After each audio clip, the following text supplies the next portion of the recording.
Kevin, you want me to wait or can I start? I'm ready to start. Okay. Our team got back together last night and started preparation for this week's game. I don't think it's a mystery to anybody that football team we're playing is very good, very deserving of their national ranking, and starts with Klein and his unselfish ability to make plays. And they're a very mature team, a lot of seniors, a lot of juniors, experienced at key positions. They're sound, giving up 17 points a game, and it's the third team in a row that we've played that's averaging giving up 17 points a game. The difference, this team's averaging 44.5. There's a couple areas that are that stand out in my opinion. One, their return yardage. They're averaging 26 yards on a punt return. Their opponents are averaging 3. I think they've got 20 sacks and only given up 6. Turnovers, 18 to 20 to right around 4, I believe. Obviously, time of possession works in their favor with their style of play. So this is a great challenge for our team. We have to have really good practice this week. Going to have a nice day for football, nice evening, I should say. The weather's supposed to be perfect. And there's not much room for error, so we try to do the best we can to prepare and go up there and see if we can hang around long enough to get in it in the fourth quarter and play with great effort and take care of the football.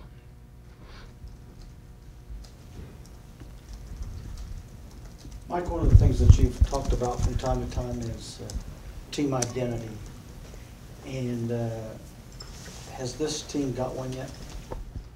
I think we're starting to develop some chemistry and create an identity, or they are for themselves. Defensively, we're gaining some confidence. We're more sound. We've defended the deep ball better, which will be really big in a game like this. Kansas State is going to run the ball and run it with the quarterback, which gives them the extra player. They're going to try to throw the ball over your head down the field with double post and switch routes. And so defensively, we're gaining some momentum. Offensively, we haven't had enough people in the right spot to really create that chemistry yet. They've done a great job. We've had a number of players in the last 2 weeks that have given us something in a game when they're hurt and injured. And we've shared with them how much we appreciate what the team has given us. We're getting there. We're certainly not to the level that they are, in my opinion, of with the maturity and experience they have on their team in comparison with who we're playing this week. What's been the difference in the defense between, say, maybe Arizona and Texas in the last 3 weeks? One, we started to get healthy. I thought that against TCU was the first game that our defense had everybody out there if we wanted them to be. I've mentioned Lindale. I think Broderick Brown's playing better. Shamil's playing better. D-Lo is playing better. We're getting good play inside. And we just have a few other players that need to pick up their game, and we're getting effort. We tackled better. They're starting to get adjusted. I think our coaches are doing a nice job, and this will be a good challenge. We face a team averaging 45 points a game. It'll be a good challenge for them. Kind of find out if we've gotten anywhere near where we need to be. You mentioned you had some guys who played through some injuries and played through some pain, and you told them you appreciate that. What does that mean for a team when you got guys who just gut it up and go? Well, you really have two types of players. Some guys can play with pain and some guys can't. And one thing that we clarify, I think it's important that people outside of the program know, because we talk to our players about it, is there's a difference between being injured and playing with pain. And unfortunately for guys that play the game of football, you have to play with pain because chances of finishing your career without going through some type of injury are very slim. And that's really who you are. Some players never get to that point. Some players do it from day one, like JW. But we've had a number of players. Cooper Bassett plays hurt. Isaiah went out there and gave us something. Jeremy Smith, Lindale, Wes. I mean, I could go on and on with guys that are playing and giving us effort and have some pain. Tyler Johnson, he's in pain. So, Who's Kansas State's second best player? well, they have, I don't know names, but they got a receiver and a returner that's a good player. Number 4, that linebacker they have. I've never been in the NFL and I don't draft players, but I wouldn't mind picking him early. Arthur Brown. Yeah, spending some money on him. Their safeties tackle really well, and their defensive end. It's a young man we looked at junior college. I think he's from Hutch. Is really developing into a good football player. So Klein gets a lot of attention, deservingly so. I don't look at polls or hadn't looked at anything lately. I'm guessing that he's maybe up to the top of the front runner for the Heisman, and I think he deserves that, in my opinion, from just what I see from an outsider looking in. I don't see a lot of guys, but he's not the only guy on their team now. There's other guys that are solid. Then they have guys that are smart and they play their position, and in my opinion, from an outsider looking in, they do what they're asked to do. When you watch him on tape, you see much more than you see on the highlights. I see a lot of highlights because I get to watch TV from 10:30 to midnight on a Saturday night in most cases. And you see him in goal line and short yardage where he makes some runs where he just runs over people. But if you watch the rest of the game, you'll see that he slithers and slides, and he's a lot more deceiving in the open field than what you see on the highlights. Same thing with their team. Their return yardage and punt and kick return, they get big advantages. They don't make many mistakes in those areas. And their defense tackles well and gets people down and hasn't given up that many big plays. And those are the ingredients, in my opinion, to where when we face a team like this, we see why they're at the point they are in the season. What's Klein better at this year than last year, in your opinion?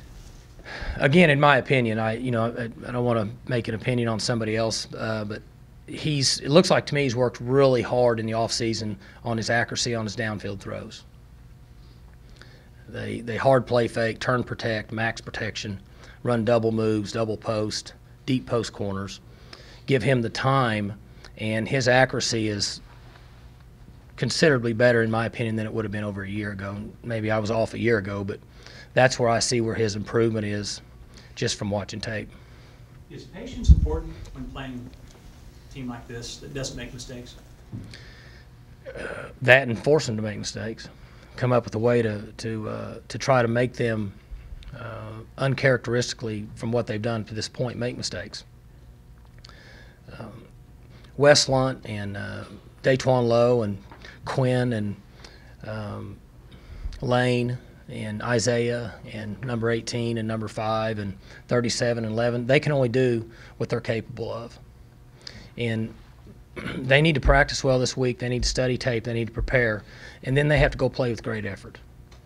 And they can't do any more than their ability will allow them to do.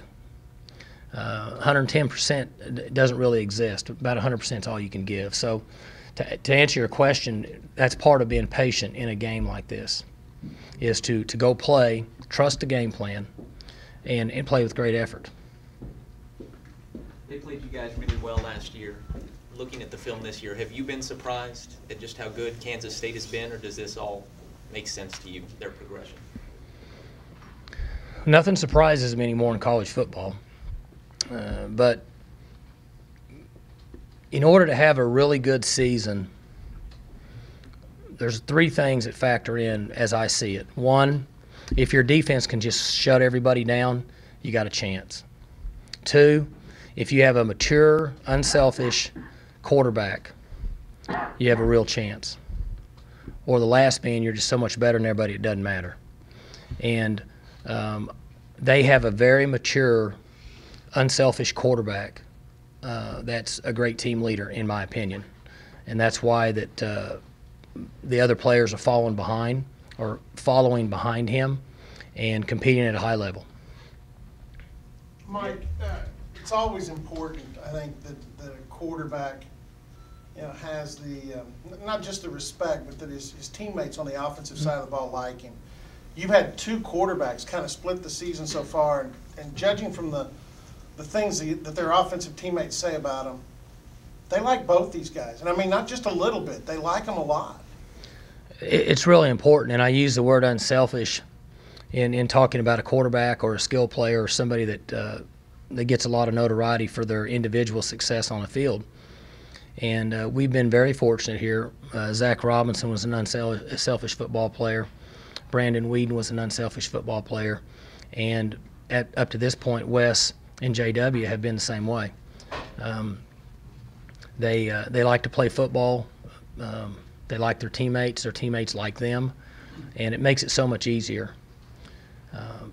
I can't imagine having a quarterback on our team that the players don't like or don't respect because they're selfish.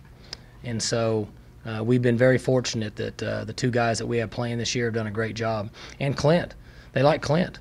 Clint hadn't been on the field, but our team likes him. They enjoy him as a person, and all those are key ingredients to having a successful program in the long run. In the case of Wes, you talked about him being very quiet. His teammates say, get him away from, he's not quiet, that he has another personality that he shows them. I've heard the same thing. Obviously, I hadn't been over there hanging out with him and seen that side of him, but I think that's important. And we all have different personalities. I think that those two guys have learned that they have to be themselves, and they can't put on some type of production and promote something that they're not.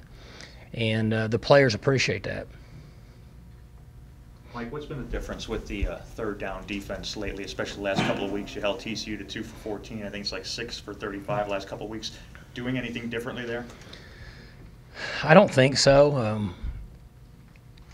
We've gotten more pressure on the quarterback from the edges over the last couple of weeks, and that helps. If you go back and look at our TCU game, some of those forced interceptions and errant throws came on defensive ends who had their hand on the quarterback or were close. I think in the NFL they charted as a hurry.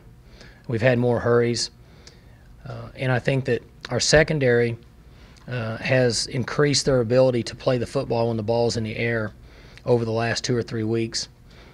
We still have a ways to go. There's times the ball's in the air and we're not reacting fast enough to it and going up and making that play, but we're much better now than we were a month ago. If you had to make Klein one-dimensional, force him to either run or force him to either pass, instead of having the 50-50 split he has right now, what would you try to do as a team? I'm not sure. He's been really good at both. I know you guys know this because you watch it, but their alignments don't allow that to happen. It's what they do with their tight end and a fullback or a wing and a fullback is very, very comparable to what we do out of spread. Is that it's almost impossible to stop one or the other. So you just can't, unless you start playing with an extra guy.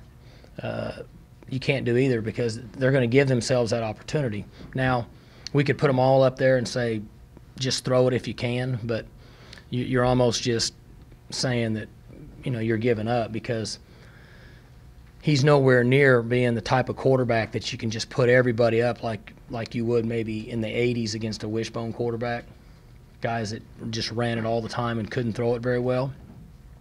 You could take that chance, but he throws the ball too well to even take that chance. Does that mean patience would be the key for the linebackers? Well, Dave asked that question already. We need to play sound football on defense, and we need to use our technique and read our keys. They're going to make some plays. You don't get to the 8th week of the season. In fact, this is their 9th game, right?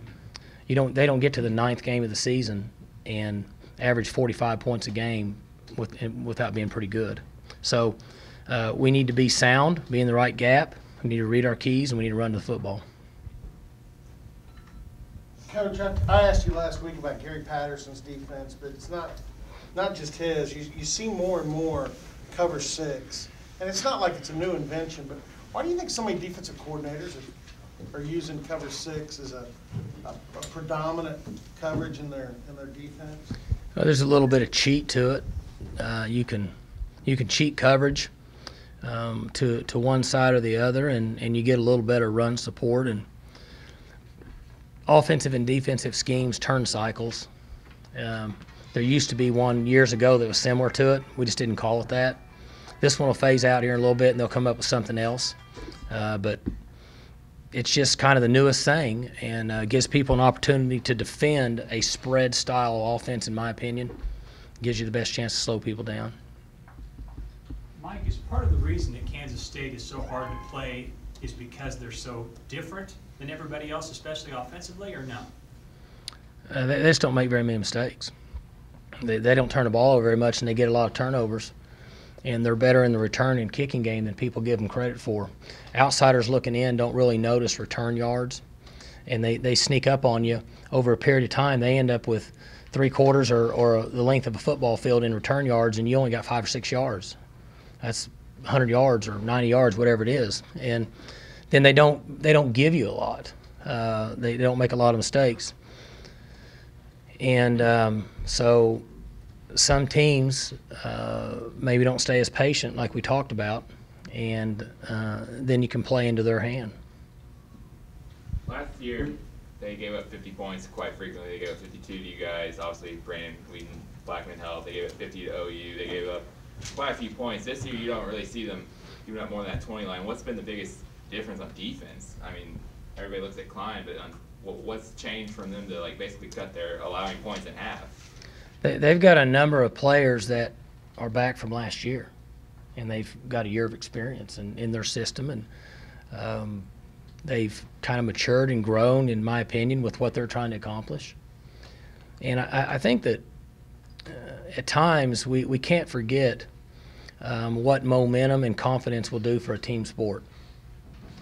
And the start that they had this year compared to last year, players that maybe not as talented as what we think play at a much higher level because of momentum and confidence.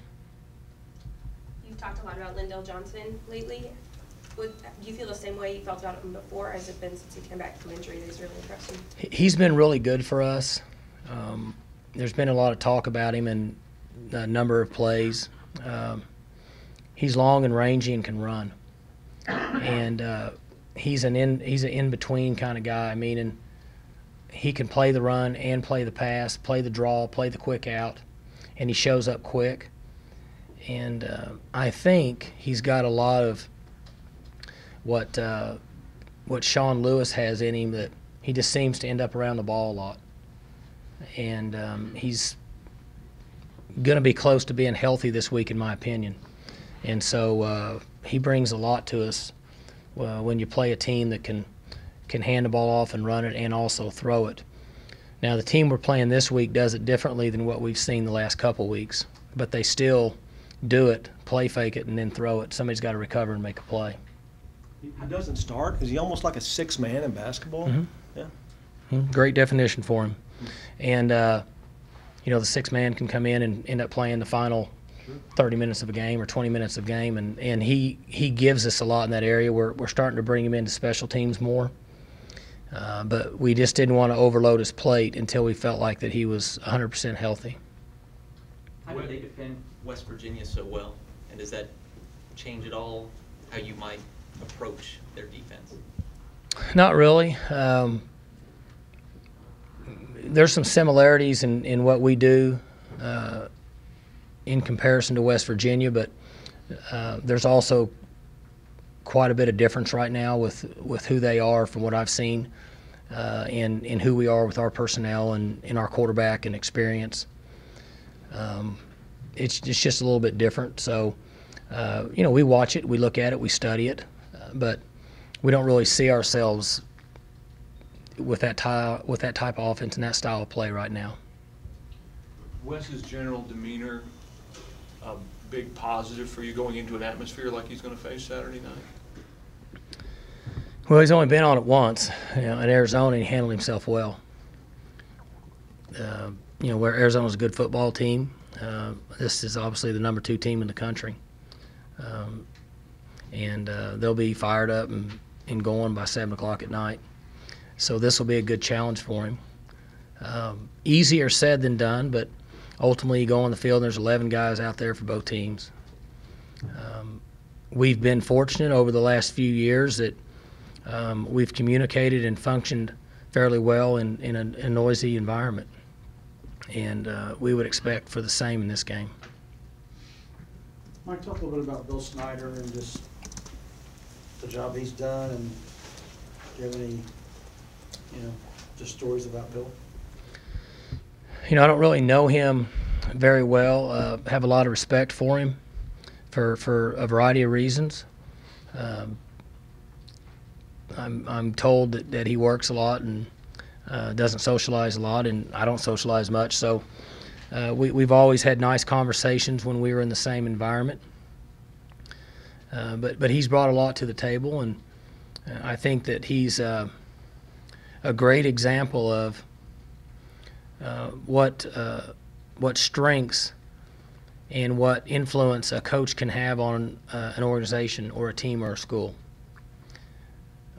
He did it once, which we would all agree could be arguably maybe the greatest coaching job ever in college football history. Then he left and came back, and he's got him in position again. So at times people can lose sight of how important an attitude, confidence that's instilled in an organization, work habits, and a way of showing success can influence a program. And I think he's a great example of that.